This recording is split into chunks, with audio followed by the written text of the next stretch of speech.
Son Excellence M. Sergio Mattarella, président de la République italienne, est en terre ivoirienne. Il a été accueilli à son arrivée par le ministre de l'Éducation nationale et de l'alphabétisation de Côte d'Ivoire, professeur Mariatou Koné. Le chef de l'État italien a visité quelques salles de classe du groupe scolaire Bridi Canal, situé dans la commune de Port-Boué au sud d'Abidjan. Impacté par l'opération de déguerpissement menée par le district autonome d'Abidjan, 1402 personnes de Yopougon-Jesco, dont 1199 locataires et 203 propriétaires, ont reçu chacune 250 000 francs CFA en guise de l'aide au relogement décidé par le gouvernement. C'est tout pour le sommaire. Bienvenue.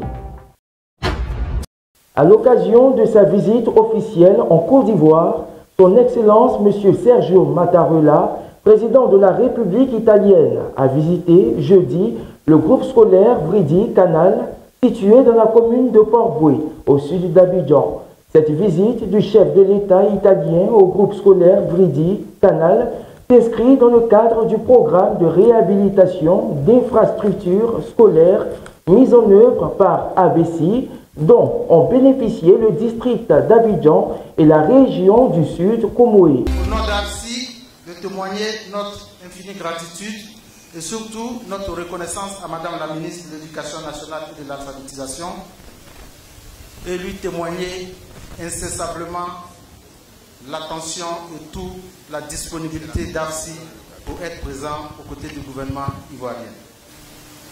L'intervention d'ABSI dans cette école qui nous reçoit ce jour fait donc partie d'un programme soutenu par ENI Côte d'Ivoire et est réalisé dans 20 écoles du district d'Abidjan et de la région du Sud Comoé. Cela a comporté d'une part des interventions sur les infrastructures, mais d'autre part sur le volet pédagogique à travers la formation des enseignants et des activités de renforcement à l'endroit des enfants, de leurs familles et de leur communauté. L'événement qui nous rassemble ce jour est historique et solennel. En effet, c'est un immense honneur pour nous de vous recevoir au groupe scolaire Bridi Canal de Port-Boué. Votre présence dans cette école demande tout l'intérêt de vous porter à l'éducation de la jeunesse ivoirienne et consacre l'excellence de la coopération bilatérale autour de l'éducation entre l'Italie et la Côte d'Ivoire. Je voudrais saisir l'opportunité de cette cérémonie pour vous exprimer toute la reconnaissance de la Côte d'Ivoire pour les initiatives des organisations italiennes qui se sont impliquées activement aux côtés de l'État ivoirien pour la transformation de son système éducatif à travers l'amélioration de l'accès des enfants à une éducation de qualité.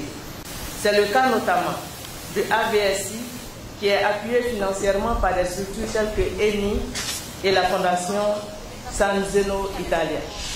Excellence, Monsieur le Président de la République, nous voulons offrir les meilleures conditions d'apprentissage pour pousser nos enfants à l'excellence.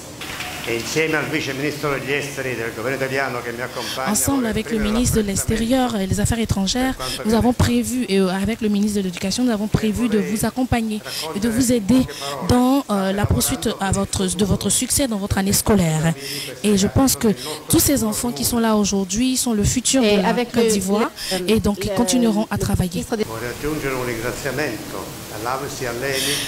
Ce parcours, ce succès qui a été mis en place grâce à ENI et aussi aux efforts du gouvernement ivoirien sont encouragés et je le fais et je suis, comme je le dis, je suis très heureux que cela se fait. Et je prolonge mes remerciements bien sûr au gouvernement ivoirien, au ministère de l'Éducation nationale et bien sûr je voudrais encore encourager ces entreprises-là à investir et à partager cet engouement-là et ces efforts de faire pousser, de continuer à faire évoluer ce pays.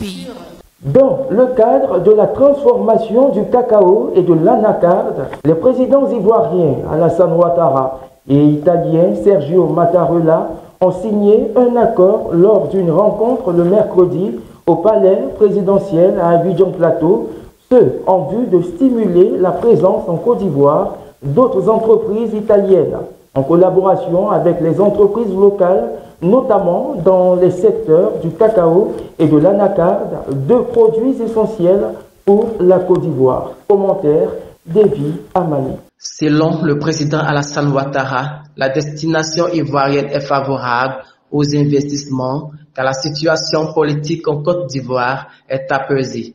La situation sécuritaire est calme sur l'ensemble du territoire et le pays continue d'enregistrer des performances économiques significatives avec des perspectives encourageantes pour 2024 et 2025.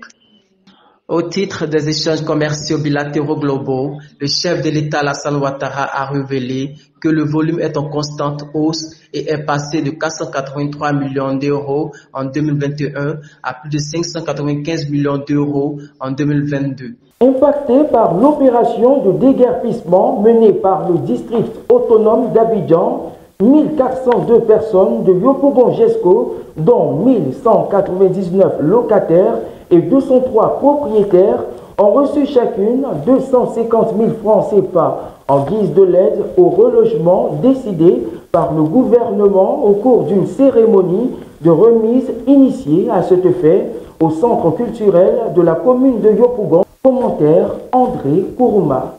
Selon Belmonde Dogo, cette somme de 250 000 francs CFA donnée à chaque ménage constitue le premier pas d'un processus de relogement des dégarpis. Je réaffirme l'engagement du gouvernement à aller jusqu'au terme du processus de relogement de ces populations dégarpies, a-t-elle indiqué.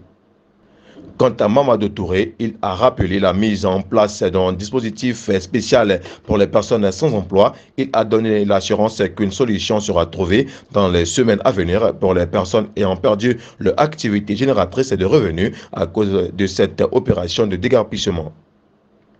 Le maire de Yopougon, par ailleurs président de l'Assemblée nationale, Adama Bictogo, s'est réjoui de cet élan de solidarité, de fraternité et de vivre ensemble.